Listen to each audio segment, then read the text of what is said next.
Hoy vivimos una fiebre de películas protagonizadas por superhéroes como Batman, el Hombre Araña o Superman. Pero estos personajes no nacieron junto con el cine, no, ellos nacieron mucho antes, en el mundo de las historietas, como las conocemos en el Perú y en Latinoamérica, o el cómic, como se conoce en el mundo. La historieta tiene su origen en el siglo XIX y desde entonces ha servido para entretener y deleitar a un público no solamente infantil, sino también adulto.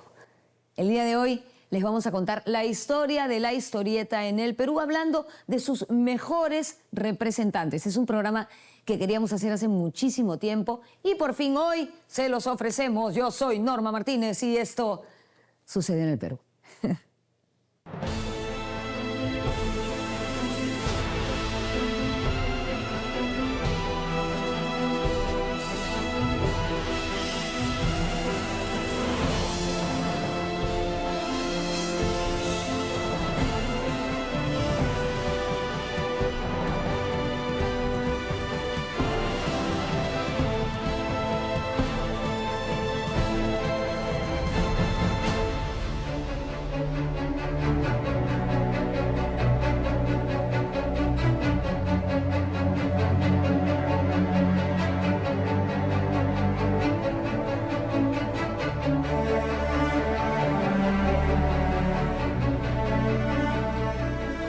La historieta es un relato explicado mediante viñetas.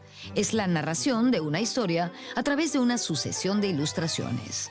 Suelen llevar un texto de acompañamiento, pero también hay historietas mudas, sin texto. Historieta es un término peruano y latinoamericano. Es algo como nuestro propio. El término general que se utiliza en la teoría, ¿no?, y que abarca todo, podría ser cómic, pero tiene un límite que está en discusión con el manga, ¿no?, y sus variantes asiáticas, que algunos dicen que eso no puede ser considerado cómic, ¿no?, y que no podría ser todo lo completo. Pero lo que sí es cierto es que es un lenguaje que se basa en las viñetas. Se lea como se lea, de la derecha a la izquierda, de la izquierda a la derecha, es un lenguaje con viñetas, no es una puesta en escena. La historieta es básicamente una historia, en despectivo, historieta, que está contada por viñetas y viene en secuencias. Y ese es el corazón de toda historieta, la secuencia narrativa, que puede venir en 60 páginas o más, en solo 2, en una o en una tira cómica, en que termina en 1, 2, 3, 4, como lo hacía Quino o Schultz, ¿no? O sea, la historieta es narración. El concepto de secuencia es básico. No hay historieta sin secuencia. La historieta que todos conocemos es siempre secuencia, siempre movimiento, siempre algo que ocurre en el tiempo, ¿no? Es un arte maravilloso, ¿no? Narrativa a través de las imágenes dibujadas. Entonces, historieta es el diminutivo despectivo de historia. Y como dijimos, es un término utilizado en algunas partes de Latinoamérica y en el Perú. En Estados Unidos, Europa y el resto del mundo se ha extendido la palabra cómic. Cuando era niño yo lo llamábamos chistes, que era una traducción literal de cómics, ¿no? Cómics en inglés, chistes en español. En otros lugares le llamaron muñequitos, en Colombia, por ejemplo, macaquitos, que es monitos. En México le llamaron monos o cuentos también. Y así en cada lugar le iban dando el nombre propio de su tradición, de su país. Para nosotros era chistes. Yo prefiero historietas. El término viene de Argentina, se usa mucho también en Uruguay, por supuesto, en Chile y en Paraguay. Pero lo reivindico yo porque es un término propio de nuestra lengua. Aunque en el año 92 la Real Academia de la Lengua Española le puso tilde a cómics y lo integró al diccionario, ¿no? Los españoles le llamaban hasta ese momento, de manera coloquial, tebeos, porque la revista emblemática en España era TVO, 3 letras. y se convierte en palabra tebeo. Pero les pasa a ellos que quieren comercializarla porque ya la historieta se hace adulta, ya no solo para niños, y a esa historieta ya no le podían llamar tebeo. Entonces le llamaron cómics, el término internacional. Aunque se manejan varias versiones, podemos decir que los orígenes de la historieta en el mundo están en el siglo XIX, en Estados Unidos y Europa. La historieta nace en las revistas y en la prensa del siglo XIX. Y había mucha circulación de estas revistas de diferentes países, de Inglaterra, de Estados Unidos, de España, de América, de Francia, circulaban mucho por el mundo. Con el circuito de comercio llegaban las revistas, ¿no? Entonces había mucha influencia y la prensa pues abarata mucho la posibilidad de poder ilustrar. Entonces empieza a surgir primero, digamos, algo así como infografías humorísticas y poco a poco va cobrando forma hasta que ya se empieza a narrar con viñetas, ¿no? No se llamaba cómic en un comienzo, eso vamos a tener que esperar al comenzar el siglo XX para que ya tenga ese nombre, ¿no? Y cómo se instala en la prensa, sobre todo en la norteamericana, ¿no? La historieta nace con la primera tira. El pibe amarillo, la llamaron en Argentina, The Yellow Kid, ¿no? De Richard Outcault, y se dice que la primera tira es de octubre de 1896, ¿ya? Entonces, bueno, ese es un consenso porque la historieta se publicaba en un periódico, llegaba masivamente a la gente. Fue la primera vez ahí que integran el texto escrito a la imagen a través de un globo. Y también ponían el texto en el camisón del personaje. Muy bien, pero los europeos tienen otra hipótesis, y es que 69 años antes, la primera historieta es del profesor Rodolphe Töpfer, que en Ginebra, ¿no? Crea una historieta, pero el profesor Töpfer no le pone textos, pero es una historieta cuando uno la pasa, viñetas, pero no llegó a ser un fenómeno de masas, que 70 años después la historieta norteamericana sí. Y el ser de masas es muy importante, es en la relación con la gente, con el público lector, que se forjan muchos elementos de su lenguaje, ¿no? Así como el globo, también las líneas cinéticas, las metáforas visualizadas, las publicaciones por entregas diarias, ¿no? Y etcétera, ¿no? A pesar de que hay historietas que no van acompañadas de texto, un elemento fundamental en su desarrollo es el globo. El globo es del siglo XX. Puede haber algunos antecedentes en el siglo XIX de globos, de intentos, ¿no? Pero ya así sistematizado como nosotros lo conocemos, porque el globo sabemos que si es una nube está pensando, que si tiene ¿no? líneas puntiagudas es violento. El globo también tiene un lenguaje propio. Ese lenguaje se ha ido desarrollando a lo largo del siglo XX, ¿no? Entonces, los orígenes de la historieta se remontan al siglo XIX, pero todavía podríamos buscarlos más atrás, en los jeroglíficos, por ejemplo. Y si hablamos en ese sentido de nuestro país, pues tenemos que citar a Huamán Poma de Ayala o incluso a los Moche. Es muy importante lo que ocurre con la cultura mochica y su expresión de secuencias a través de la imagen. Ponen texto, no ponen el texto nuestro, claro, pero ponen algo que significa también texto. Y son estos payares en los cuales se hacían incisiones y que, claro, nosotros no sabemos leerlos, pero de hecho son comunicación. Huamán Poma aprende de los occidentales y narra a su manera esta historia suya. Él además pone textos dentro del dibujo. Los pone a veces en el brazo del personaje, en la silla, en la mesa, y va narrando la vida. Digo que eso es parte de nuestra riqueza peruana ahora, ¿no? Es un antepasado, diría yo, de la historieta, sí, de la narrativa visual, ¿no? Esto es. El embrión de la historieta en el Perú lo podemos encontrar en la segunda mitad del siglo XIX. En 1873 existía un semanario llamado Don Quijote, donde se encontraron algunas historietas anónimas. Todo esto se vio interrumpido con la guerra con Chile. ¿Qué ocurrió? ¿Cuándo? Sí, en 1879. Cuando todo ese proceso terminó, tuvo lugar un resurgimiento de la historieta. Apenas el Perú se reintegra, ¿no?, a la circulación cultural, al mercado cultural, aparece la revista El Perú Ilustrado. Y en El Perú Ilustrado ya aparecen las primeras secuencias de viñeta, ¿no?, donde no había globo, pero el texto se ponía debajo, ¿no? Y eso tiene un éxito increíble, muy rápido, ¿no? Se vuelve incluso algo característico del Perú Ilustrado. Se consideraba esos dibujos epigramáticos, les llamaban esas ilustraciones, a ellos les parecían muy interesantes, ¿no? La verdad que eran ingeniosas y tuvieron bastante cabida, ¿no?, dentro del Perú Ilustrado y luego otros periódicos más. En 1887 apareció la revista El Perú Ilustrado, que se editó hasta 1892 y fue dirigida durante 2 años por la escritora Clorinda Mato de Turner. Quien estaba a cargo de los grabados y las litografías de la revista era un artista natural de Cerro de Pasco, Evaristo San Cristóbal. En 1893, San Cristóbal fundó el quincenario El Perú Artístico, que tenía como director literario a Abelardo Gamarra el Tunante.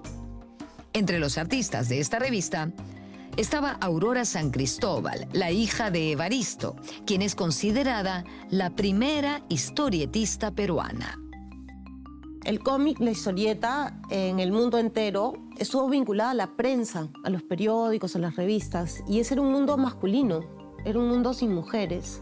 Entonces llama la atención que en el Perú la primera autora de historietas ha sido una mujer, ¿no? Aurora San Cristóbal, la hija de San Cristóbal, que era el gran ilustrador y grabador en su momento, ¿no? En esa época, como las mujeres no podíamos estudiar en universidades y recién se estaba fundando incluso un instituto de artes, de artes y oficios, ¿no?, en el Perú a fines del 19, lo que se acostumbraba, y no solo en Perú, sino en el mundo, era que los grabadores o los pintores, en fin, los artistas plásticos, los papás eran los que tenían a las hijas como discípulas y las formaban ellos directamente, ¿no? Y ese es el caso de Aurora San Cristóbal, que es formada por su papá.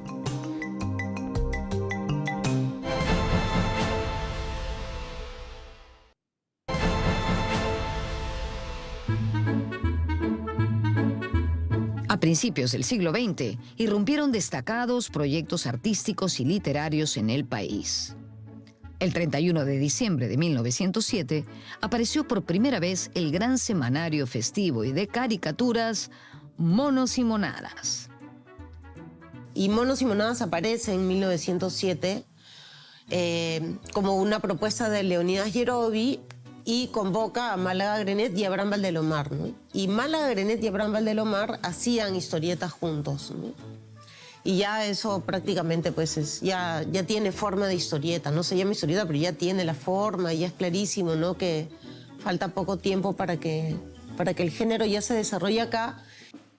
Julio Málaga Grenet fue un notable artista gráfico arequipeño, discípulo de Evaristo San Cristóbal y considerado el genio de la caricatura. Julio Málaga Grenet es nuestro primer historietista dibujante logo, ¿no?, conocido a nivel internacional. Era tan bueno Málaga Grenet que terminó trabajando en las editoriales de Buenos Aires, siendo el único peruano dibujando como historietista en Buenos Aires. Málaga Grenet hace un trabajo exquisito. Yo quisiera, por ejemplo, que la gente conozca o se reeditara el material de Málaga Grenet, para que las nuevas generaciones conozcan la exquisitez del trabajo de un historietista de principios de siglo. Genial, Málaga Grenet. Quien trabajó muy de cerca con Málaga Grenet fue nuestro gran cuentista Abraham Valdelomar, que también era dibujante. En 1907, ambos crearon en Monos y Monadas la historieta llamada Metempsicosis, donde se apreciaba las fases de transformación de una persona en animal o viceversa. Es un clásico el rostro de Augusto B. Leguía, que se va convirtiendo en un caballo. Abraham Valdelomar, nuestro querido Dandy Cholo, él era un buen dibujante, un buen caricaturista, y hacía también humor político. Así que, y hay anónimos. Por ejemplo, salía una revista que se llamaba Fray K-Besón, Cabezón, que era una publicación anarquista, con todos los dibujantes anónimos, obviamente, si no ibas en cana. Y muy crítica con la iglesia y con el sistema del momento. Lo que tú puedes ver, lo que era la política al principio del siglo, pues a Leguía le sacaban la mugre los monos y monadas. Otro gran artista de principios del siglo XX que trabajó mucho la historieta es Pedro Chale, abuelo del famoso futbolista Roberto Chale, quien en 1912 creó la primera serie peruana, Cinema, que tenía como protagonista a un chiquillo malcriado. Decimos que Cinema fue una serie porque era una historieta continua con personajes establecidos. La historieta siempre ha tenido como dos lados, ¿no? Un lado para adultos, siempre ha habido una historieta para adultos, política o social, irónica, ¿no? A veces medio erótica, pero siempre ha habido también una historieta para niños, ¿no? Desde la épica hasta la cómica, ¿no? Con personajes como Peanuts, ¿no? Snoopy, ese tipo, ¿no? de comedia, Mafalda. Entonces hay para diferente público, y en el Perú Chale va a trabajar la historieta para niños. Es la que durante los primeros años del siglo XX se ha desarrollado más y se profesionaliza más a partir del trabajo para niños, para el público infantil, ¿no? Primero con esas revistas como la que mencionas, Figuritas, era otra revista donde también trabaja Chale.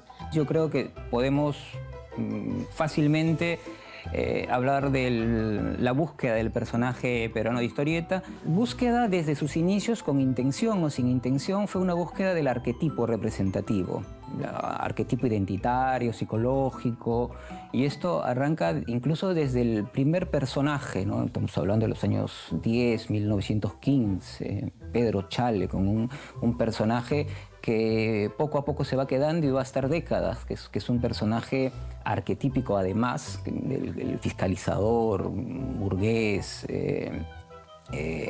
afincado, afiatado, que es Armando Gresca, ¿no? que aparece en el diario La Crónica, en un espacio que se llama Cinema Local. En 1922 apareció la primera historieta peruana con globo. ¿Con globo? ¿Qué quiere decir eso? Bueno, el globo es el lugar donde se escriben los diálogos entre personajes o los pensamientos de un personaje. Esta historieta se llamó El comisario Ted Mickey y fue realizada por Gustavo Lama. Más tarde apareció Travesuras de Serrucho y Volatín, a cargo nada menos que del famoso pintor arequipeño Jorge Binatea Reynoso. Y luego de los esfuerzos de Pedro Chale por hacer historietas infantiles, apareció finalmente a inicios de 1940 una historieta exclusiva para niños llamada Palomilla, donde también participó el mismo Chale. Palomilla es una revista que está considerada como la primera revista dedicada íntegramente a la historieta en el Perú, ¿no? Fue la primera revista dedicada además a los niños, ¿no? Y tuvo un tiraje de 20.000 ejemplares que salía cada 15 días, ¿no? Entonces, y llegaba a todo el Perú. En las diversas regiones, provincias, departamentos, se hicieron las legiones juveniles de Palomillas, ¿no? Donde había niños, padres que eran suscriptores de la revista y además podían mandar también sus historietas, sus viñetas, sus dibujos. Palomilla tuvo una duración de 2 años, de 1940 a 1942, y publicó casi 40 ejemplares. La mayoría de los dibujantes de Palomilla se abogan a hacer historias que tienen que ver con el Perú, pero ya no ese Perú digamos, inspirado en la Lima urbana, ¿no? Sino son historias que vienen de la sierra, de la selva, historias de carácter histórico, ¿no? Por ejemplo, aparecen historietas dedicadas a Francisco Bolognesi, a Miguel Grau, ¿no? Pero sobre todo historias que de alguna manera unen la cosmovisión, el estrato social del Perú. La plana de dibujantes de Palomilla fue variada. Muchos de ellos migrantes que llegaron a Lima en la década de 1940, como por ejemplo el gran artista puneño Demetrio Peralta. Demetrio Peralta ya había tenido un trabajo previo haciendo grabados en el Boletín Titicaca a fines de los años 20, ¿no? Esta importante revista de la vanguardia del sur andino, equivalente a Mauta acá en Lima con Mariátegui, ¿no? Entonces ahí aprende a hacer grabados y logografías, ¿no? Entonces luego es encarcelado por sus ideas comunistas, luego es liberado, ¿no? Vive unos 10 años en Arequipa y finalmente llega a Lima. Y con el talento como artista que tenía, entra a trabajar a Palomilla. De Peralta podemos mencionar dos historietas. La primera, Pedrito, el indiecito estudiante, donde narra el proceso de migración de un niño desde su pueblo natal hasta la capital, donde descubre la injusticia, pero también la solidaridad. La segunda, El bandolero fantasma, donde Peralta recreó el género de vaqueros en nuestros Andes. Esta historieta es la historia de Silverio, que es un ex licenciado del ejército, que llega a la hacienda donde él vive, ¿no? Y ve pues que el hacendado ha cometido abusos, ha desterrado a sus padres, entonces él decide vengarse. Pero acá hay un elemento muy interesante y que es bastante novedoso, ¿no? Que este Silverio come unas hojas de coca y tiene la capacidad de volverse invisible, ¿no? Y luego vuelve a comer las hojas de coca y recupera su cuerpo, ¿no? Entonces, este es un elemento fantástico, que es un guiño fantástico que Demetrio hace suyo. Hasta entonces nadie había dicho eso en el cómic en el Perú.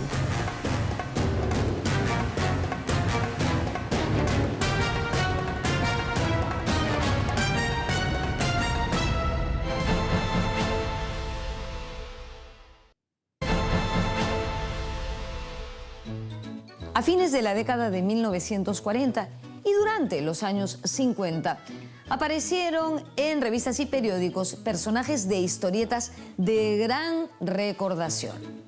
Además, así como en la revista Palomilla, en los periódicos también trabajaban artistas migrantes de provincias que habían venido a Lima.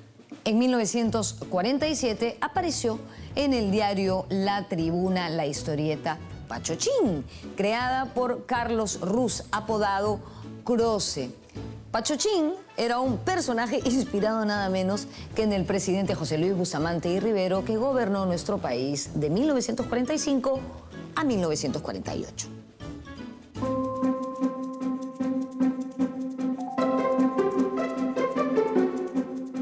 Pachochín es un personaje que ha estado presente por décadas.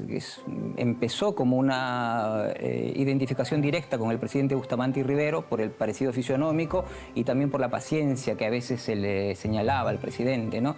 Y finalmente se puede hablar de Pachochín a partir de la premisa de un hombre pegado a la letra, que es el subtítulo que llevaba esta tira y en la cual pues justamente veíamos ese manejo del lenguaje a partir de la redundancia válida, o sea, humor como Pachochín, ya tienes que sentar cabeza, y Pachochín ponía la cabeza en la silla, ¿no? O sea, esa era la fidelidad de letra de Pachochín. En 1952, en el diario Última Hora, apareció la primera página de tiras cómicas peruanas con el íntegro de sus personajes nacionales. San Pietri, por ejemplo, que había sido creado por Julio Fairley en 1950. Era el típico criollo limeño de barrios populares. Serrucho, de David Málaga, era un recién llegado migrante andino. Y Boquellanta, de Hernán Bartra, un niño afroperuano. Además, dos personajes de figura heroica: Yazar del Amazonas, de Jorge Vera Castillo, y Juan Santos, de Juan Osorio, protagonista de La Cadena de Oro. En realidad yo me inicié cuando estaba en el Colegio San José, en quinto año de media. Ahí empecé a hacer historietas. Y desde ese entonces, fue en el año 1950, el 51, me viajé a Lima y ahí comencé a trabajar en Última Hora haciendo una tira cómica. Juan Santos y su cadena de oro. Bueno, realmente no era una tira cómica, sino lo que le llamamos nosotros tira seria, ¿no? Era un héroe de la sierra que se llamaba Juan Santos y tenía una cadena de oro para combatir a los delincuentes. Ahí empecé a trabajar. Y ahí lo jalé a Hernán para que haga una tira cómica que se llamó Boquellanta. Era un negrito bien juguetón y que tenía sus padres y ahí tenía sus aventuras, pues, creadas por el amigo Bartra. El Mirante se le mira desde los años 50, desde las primeras tiras que aparecen en Última Hora, de la tira Serrucho, que es el migrante provinciano, es la primera mirada al interior. Ya hay una mirada sobre la superheroicidad andina, en el 52, Cadena de Oro, en el 57, Supercholo. En 1953 apareció la historieta de más larga duración en nuestro país, Avanzada. Su creador, nada menos, un sacerdote, el padre Ricardo Durán. Fue publicada por la Iglesia Católica, por la Cruzada Eucarística Misional y se distribuía en los colegios de todo nuestro país. Avanzada tuvo 15 años, ¿no? Con un tiraje que superaba los 10.000 ejemplares. Fue una obra financiada por las obras misionales pontificias y por lo tanto no interesaba las ventas. Por lo tanto no buscaba al comprador. Era una obra que tenía que ver con la divulgación. Les interesaba mucho la divulgación misional. En Avanzada destacaron Juan Osorio, Osito, y Hernán Bartra, Monkey. Ambos habían trabajado en varios periódicos y fundaron el mítico estudio Osito Monkey, ubicado en el distrito limeño de Breña, donde formaron a muchos jóvenes artistas. Avanzada, que tiene a los dos dibujantes más geniales que haya podido dar la historieta peruana, que son Osorio y Bartra. Formamos un estudio que se llamó Estudios Osito Monkey. Osito era mi seudónimo y Monkey de Hernán Bartra. Entonces empezamos a trabajar, dando, páginas cómicas a los periódicos. Y ahí hubo una buena cantidad de jóvenes que se unieron a nosotros y trabajaron también para los periódicos.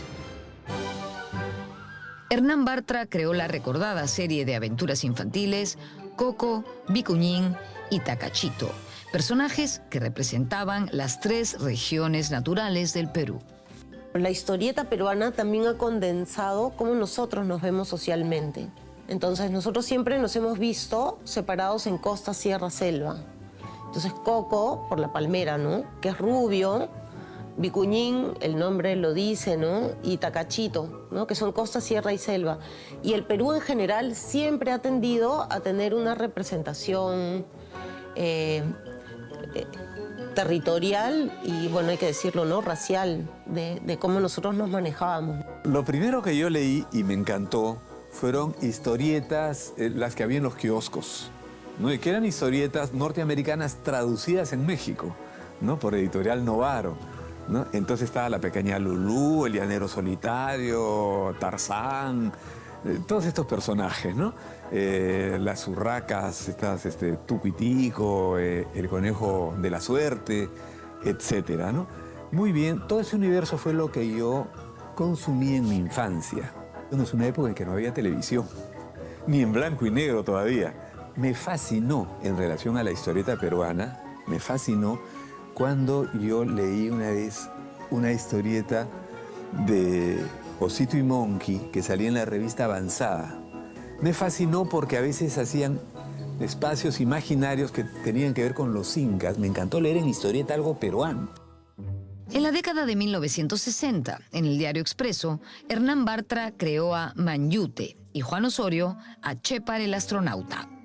Mangyute pues era un galante de las mujeres, Mangyute, bien vivo era. Chepar, bueno, yo como no había en el mundo de historietas un personaje del espacio, he creado Chepar, el astronauta.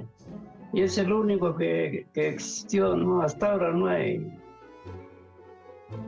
Y las aventuras lo hacía por fuera de la Tierra, ¿no? Como tenía un cohete que viajaba a distintos planetas y ahí hacía sus aventuras. En 1957, en el suplemento El Dominical del diario El Comercio, apareció El Super Cholo, escrito por Diodoros Cronos, seudónimo de su creador, Francisco Miro Quesada Cantuarias. El Super Cholo fue una búsqueda de mimetizarse con el género de superhéroes, un proyecto del diario El Comercio que necesitaba de alguna manera tener un Superman peruano desde los orígenes más ancestrales, que para la visión del Comercio o del director del Comercio eran los Andes, y por lo tanto cae en Super Cholo y se hace de un guionista y se hace de dibujantes que van continuando a lo largo del tiempo, ¿no?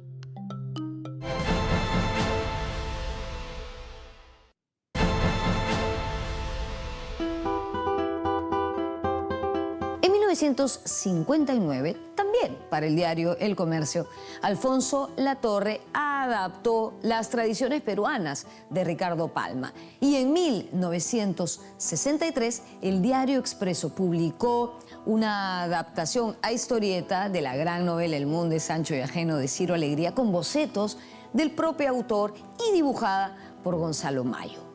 En 1966 se inició la serie de publicaciones Historias Gráficas, dirigida por Federico Kaufmann Doig y dibujada por Gonzalo Mayo, Marcelo Díaz y Guillermo Osorio. Y en 1979, Juan Acevedo adaptó a historieta el famosísimo cuento Paco Yunque de César Vallejo. Entre las décadas de 1950 y 1960, Ricardo Fujita Kokubun, hijo de emigrantes japoneses, y Telmo Salinas García publicaron en el diario La Prensa la historia gráfica del Perú. Fujita trabajó mucho la recreación con guionista. Su trabajo de la historia gráfica, que es una especie de historieta documental, una historieta con mucha voz de narrador, que recrea la historia de los incas con un educador y psicólogo que es Telmo Salinas García, es, digamos, el primer paso en lo que es la historieta documental. Además de recrear nuestra historia en historietas, Fujita también recreó en historietas las noticias policiales. Entre el 68 y el 71 las contaba en historieta, ¿no? El caso Sartor, crímenes pasionales, delincuentes famosos atrapados, como el personaje invisible, en fin, el caso Aide, que es un caso pasional. En 1968 se produjo el golpe militar del general Juan Velasco Alvarado. En ese contexto destacaron Dionisio Torres, Hernán Bartra y Rubén Osorio, quienes a través de los personajes de sus historietas actuaron como una suerte de voceros del gobierno. En 1971 apareció en el diario El Comercio la historieta Selva Misteriosa, creada por el neurólogo y gran dibujante e historietista Javier Flores del Águila, quien ya había trabajado en la revista Avanzada. Probablemente el mejor historietista peruano, el doctor Javier Flores del Águila. Él es ahorita, para mí, es un historietista al nivel de los grandes historietistas argentinos. Yo creo que si él hubiera seguido, hubiera llegado al nivel de, o está al nivel de Breccia. Entre 1974 y 1980 apareció en el diario La Crónica un personaje recreado en un ambiente rural, campesino y en medio de la reforma agraria. Su nombre, Teodosio, obra de Luis Baldoseda. Baldoseda tuvo una gran trayectoria y es considerado por Melvin Ledgard el Arguedas del cómic peruano. Teodosio es uno de los representantes del 70, después de que ya habíamos mirado al migrante. El migrante se le mira desde los años 50. Teodosio nos habla del costumbrismo desde su región, desde la mirada del poblador, desde la correcta ambientación de época y de lugar. O sea, eso principalmente es el relato, un relato regionalista, con mucho conocimiento de causa, y que va a ser de los pocos grandes personajes que llegan a calar en esa vertiente.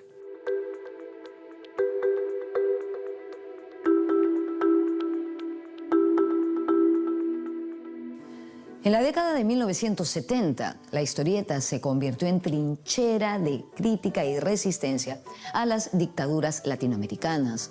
Fue así que en 1978, durante el gobierno del general Francisco Morales Bermúdez, reapareció en nuestro país la revista Monos y Monadas. Ya no con Leonidas, sino con Nicolás. Y no es estrictamente historieta, incluía historieta, pero mantenía el espíritu del semanario de principios de siglo, ¿no? Ahí obviamente destaca Juan Acevedo. Juan Acevedo es el que le da la profesionalización a la historieta en el Perú. Yo estudié en la Escuela de Artes Plásticas de la Universidad Católica y por allí me interesó mucho el trabajo con plumilla, con luz y sombra, ¿no? Pero yo tenía dentro mío también inquietud social, ¿no? Desde mi adolescencia me comenzó a interesar cómo era nuestra sociedad y quería hacer algo desde mi arte, desde mi vocación, para hacer pensar a la gente en cómo vivimos, en qué valores tenemos. En 1969 realizó sus primeras publicaciones y en 1977 creó al animal protagónico de la historieta peruana, el cuy. Vivíamos el tiempo de la dictadura del general Morales Bermúdez y no solamente él había heredado los diarios tomados en la época de Velasco, en el 74, ¿no? Sino que los hereda en el 75 y no le basta, clausura las revistas independientes, ¿no? Caretas, varias más, X, estaban cerradas, clausuradas. Por supuesto la revista Marca en la que dibujaba yo. Entonces, en ese panorama yo pensaba, qué dibujo, que sea potable, que no lo cierren, que no lo impidan. Y al mismo tiempo que me permita a mí continuar en lo que es mi vocación, expresar lo peruano y llegar a la gente, ¿no? Y yo hice el cuy, ¿ya? ¿Por qué? Yo pensé primero vicuñas, alpacas, llamas, pero dije, en la costa no se conoce a estos animales. Claro, salvo que uno vaya al Parque de las Leyendas o por televisión, ¿no? Pero más. Entonces, 2 años después, yo estaba de editor en el semanario La Calle. Puse al cuy y le gustó a la gente felizmente. En 1979, el cuy apareció por primera vez como tira en el diario Marca. Porque las secuencias eran de 6 viñetas. Al hombre, que era Humberto, lo convertí en perro. Y el perro más bien es sensato, sereno, no es para nada extremista. El cuy es impulsivo, emotivo, se dispara, puede ser paranoico, hipocondríaco, etcétera, ¿no? Y el perro más bien mira. El cuy además es egocéntrico. Del perro no se sabe nada, es más bien tímido. Bueno, entonces el cuy felizmente fue aceptado por la gente y luego, en el año 82, como iban los niños al periódico con sus álbumes, ellos mismos pegaban las tiras para que yo se las autografiara. Y yo pensaba, pero este cuy yo lo hago para los adultos, trata temas de adultos, ¿no? Trata temas pues, la separación, el divorcio, el aborto, estos temas los trata este animal, entonces esto no era para criaturas. Pero los niños lo leían y les fascinaba, ¿no? Pues también los hijos del cuy en algún momento, la niñita se rebela contra el cuy, ¿no? Y ella funde el movimiento niñista, dice, ¿no? Porque los niños no eran considerables, ¿vale? Reclama sus derechos. Muy bien, entonces yo decidí hacer un suplemento infantil con el cuy. Y entonces el cuy tuvo esta aventura transversal, ¿no? A través de diversos sectores sociales, diversas épocas también, haciendo reflexionar siempre sobre lo nuestro peruano y lo nuestro latinoamericano. En 1978, Acevedo publicó el libro Para hacer historietas, recogiendo la experiencia de talleres de historietas para niños y madres de familia que realizó en el naciente distrito de Villa El Salvador. Esa experiencia fue replicada en países de América Latina, Europa y Estados Unidos. Del mismo modo, en 1999, publicó el primer volumen, que más tarde llegarían a ser 4, del libro de historietas La historia de Iberoamérica desde los niños. Esta obra, patrocinada por la Organización de Estados Iberoamericanos, representa un gran hito de la historieta peruana dentro del contexto internacional. Otra figura importante de la historieta de fines del siglo XX es Alfredo Marcos. ¿Quién no recuerda a Los Calatos o a Las Viejas Pitucas, publicados en el diario La República? Alfredo es colosal. Alfredo es un personaje que tiene una vertiente de creación bastante amplia y que a nivel de retrato social ha calado bastante, ¿no? Las Viejas Pitucas, un retrato de clase, la condición de los desposeídos a partir del tratamiento político en el País de las Maravillas, con estos personajes calatitos, ¿no? O una visión de cotidianidad desde su conocimiento, porque él tiene esas raíces de origen con los achorados. Como dijimos, a fines del siglo XIX, apareció la que es considerada la primera historietista peruana, Aurora San Cristóbal. Tuvo que pasar un siglo para que, junto con la reaparición de Monos y Monadas en 1978, apareciera la sucesora de Aurora, Marisa Godínez. Es una poeta de la imagen. Y es una poeta de la imagen con un estilo casi único o muy poco repetido en el mundo, porque ella también logra hacer secuencia de historietas de manera metafórica y sin diálogo. Ya que se puede hacer en historieta, hay grandes maestros que hacen historietas sin diálogo. Marisa me parece que es una de ellas. Y Marisa pone sobre el tapete un tema que para los 70s, y tal como yo la he entrevistado, ella tampoco se había dado cuenta porque lo vivía, pero no lo has, digamos, intelectualizado a ese nivel, que es el de la opresión de la mujer dentro incluso del mundo artístico. Ella siempre cuenta que ella terminaba de atender a sus hijitos y cuando ya estaban durmiendo, después de cocinar, lavar, planchar, todo lo demás, se sentaba a dibujar. Y ni siquiera llevaba los trabajos directamente a Monos, sino lo mandaba con Juan Acevedo. Y tú ves el trabajo y tú ves el dolor, y ves la denuncia, y ves la inteligencia de una mujer que quiere decir muchas cosas, pero que lo tiene atragantado aquí, y el único medio de poder decirlo es mediante el dibujo. Marisa expone muchísimo material de la situación de las mujeres que no ha sido superado. Y es increíble, estamos en el año 78, 79. Primera vez que una mujer dibuja, digamos, de manera pública, el interior psicológico de la mayoría de mujeres, sino de todas.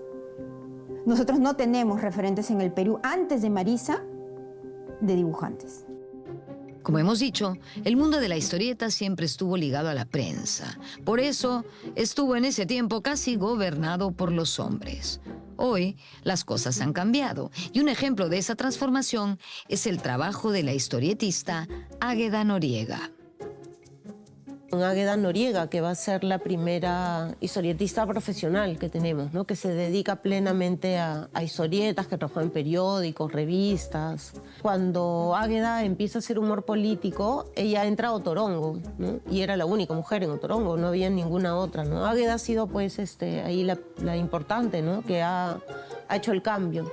Y ya desde ahí en adelante, ya la cantidad de mujeres que hacen historieta es muy grande, ¿no? Y tenemos algunas muy importantes como Ale Torres, que actualmente está trabajando en España, Abril Filomeno, que ha trabajado entre Bolivia y Perú, Brenda Román, que es una de las profesionales más importantes que sacan las revistas de historietas para mujeres de Perú, ¿no?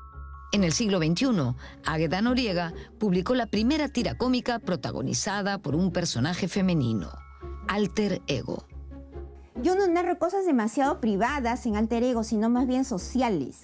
mi relación con la universidad, mi relación con la enajenación del trabajo, porque en ese tiempo trabajaba pues en un espacio de horario que no me permitía ya ni leer ni ser creativo, que es la muerte del artista, porque llegaba muy cansada, ¿no? Entonces, y también cuando ya fui dejando eso, fui dejando ese trabajo, ¿no? Lo empecé a recrear. No queremos terminar el programa sin señalar que el problema mayor de la historieta en nuestro país es que, a diferencia de otros países de la región, en el Perú no se ha desarrollado una industria editorial. El problema de la historieta es el problema de la industria editorial.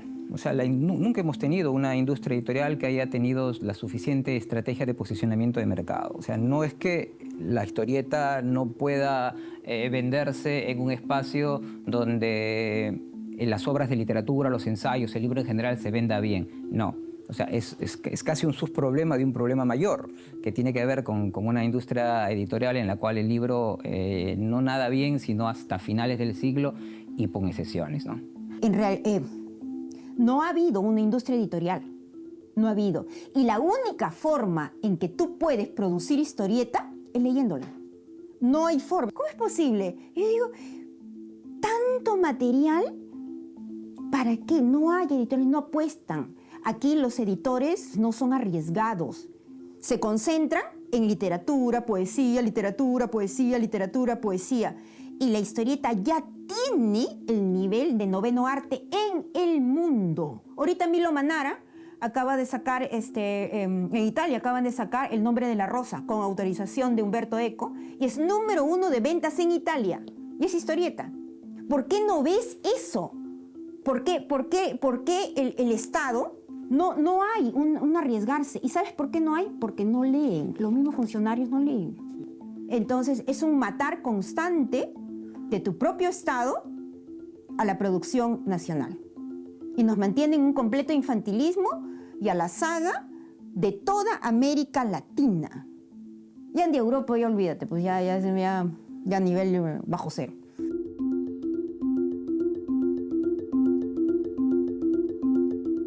Una vez más, se nos quedó cortísimo el programa y es cierto, sabemos que no hemos hablado del desarrollo de las historietas en las regiones.